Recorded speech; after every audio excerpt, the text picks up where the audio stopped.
आज हम करेंगे सूरह इखलास की तर्जुमा और तफसीर, और इसमें मैं आपको वो तफसीर बताऊंगी जो कि हमें सिर्फ कुरान का तर्जुमा पढ़ के हासिल नहीं होती। ये एक मक्की सूरत है और इसमें कुल 4 आयात हैं।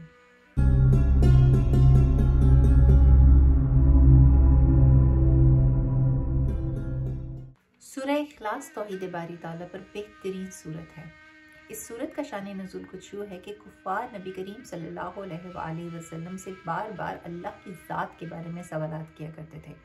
वो कहते थे, आप हमें बताएं कि अल्लाह कैसा बना हुआ है, लोहे का बना है, सोने का बना है, पीतल का बना है, उसका नस्ब क्या है, उसकी कितनी औलाद है, वो क्या खाता है, वो क्या पीता है, उसे किसने पैदा किया, वो कब से था, वो कब तक रहेगा।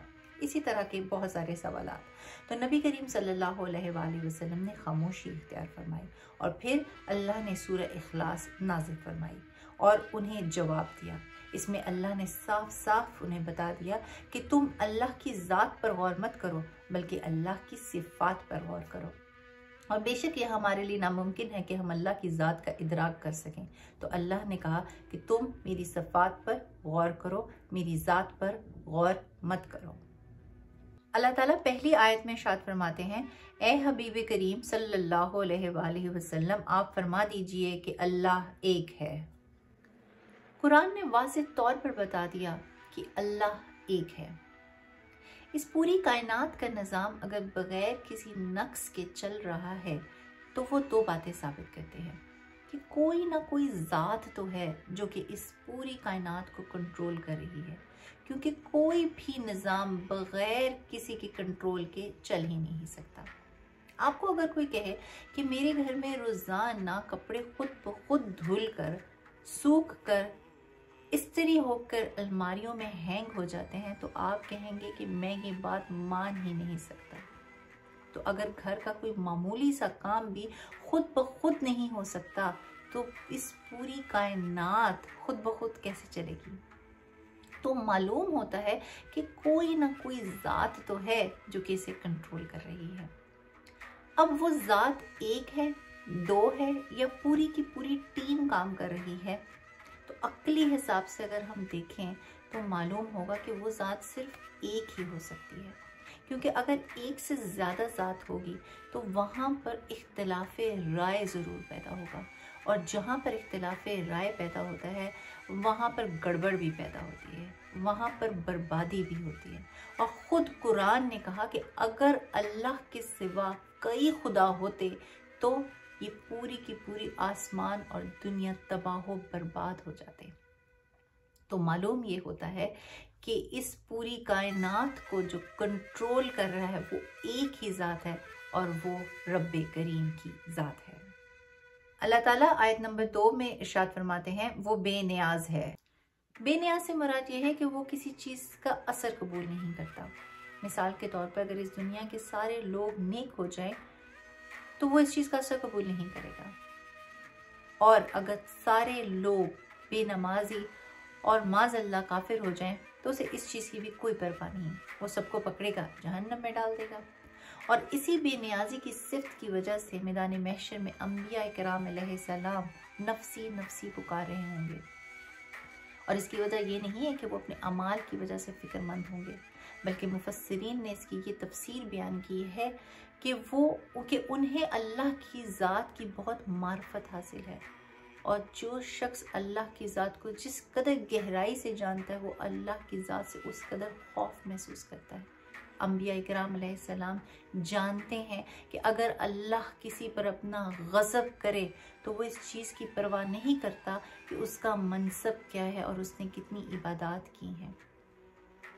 लिहाजा मैदान महशर में हमें अंबिया इकराम अलैहिस्सलाम भी नफसी नफसी पुकारते हुए नज़र आएंगे।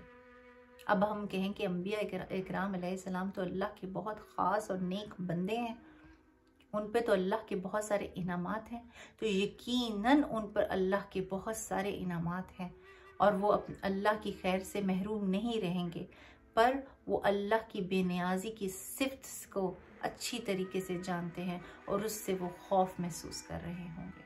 अल्लाह ताला तीसरी आयत में इरशाद फरमाते हैं, ना उसकी कोई औलाद है और ना वो किसी से पैदा हुआ है। अल्लाह हमेशा से है ना उसकी कोई इब्तिदा है ना उसकी कोई इंतहा है। इस दुनिया में जो कुछ है वो फ़ानी है, पहले मौजूद नहीं था, मेरे रब ने उसे पैदा फरमाया। तो इससे मालूम होता है कि वो किसी की औलाद नहीं, क्योंकि पहले वालिदैन होते हैं और फिर औलाद होती है।